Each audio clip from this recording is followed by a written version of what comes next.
নমস্কার বন্ধুরা, আজকে রান্না করুন কলা আলু দিয়ে মাছের ঝোল। কীভাবে রান্না করি প্রথম থেকে লাস্ট পর্যন্ত সম্পূর্ণ ভিডিওটা দেখবেন। ভিডিওটা ভালো লেগে থাকলে লাইক শেয়ার সাবস্ক্রাইব করে পাশে থাকবেন।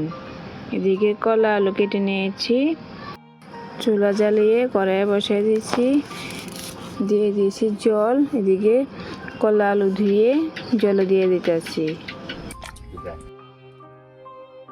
এদিকে কলা আলু দিয়ে দিয়েছি, দিয়ে দেব হলুদ, দিয়ে দেব লবণ। এদিকে লবণ হলুদ দিয়ে পুরো মিশিয়ে দিতেছি, দিয়ে দেবো ঢাকনা। এদিকে কলা আলু সিদ্ধ হয়ে গেছে, নামায় নিয়েছি।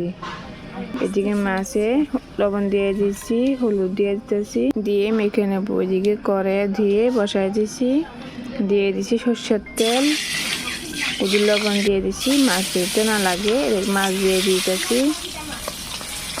এদিকে এক পিঠ মাছ ভাজে গেছে, আমি উল্টে দিতেছি।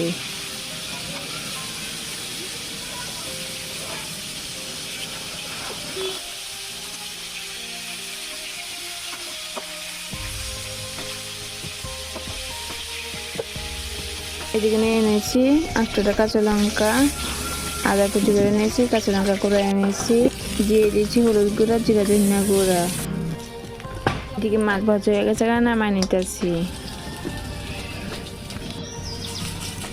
এদিকে মাছ ভাজা নামাই নিয়েছি, সরষের তেল, একটু সরষের তেল দিয়ে দিছি পাঁচফোড়ন, তেজপাতা। এদিকে মশলার জল দিয়ে মশলাগুলো দিয়ে দিচ্ছি সম্বাসে দিয়ে কষা নিতেছি। এদিকে মশলা কষে গেছে, তখন আলু সিদ্ধ কলা সিদ্ধ দিয়ে দেবো, দিয়ে এদিকে একটু কষা নেব।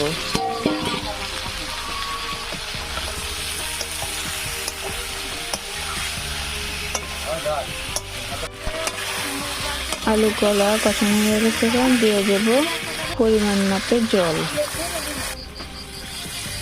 এদিকে জল হয়ে গেছে, শুধু মিশিয়ে দেব। এদিকে ভাজা মাছটি দিয়ে দেব, মাছটি দিয়ে ওদের মিশিয়ে দিতেছি। দিয়ে ঝোলটা ফুটে উঠেছে, দিয়ে দেব রাঁধুনি গরম মশলা। কলার ঝোলে গরম মশলা দিলে আরও সাদাই। এদিকে কলার ঝোল নামাই নেব। কলার ঝোল নামাই নিয়েছি। কলার ঝোলের রেসিপি কেমন আছে অবশ্যই কমেন্ট করে জানাবেন। ভালো লেগে থাকলে লাইক শেয়ার সাবস্ক্রাইব করে পাশে থাকবেন।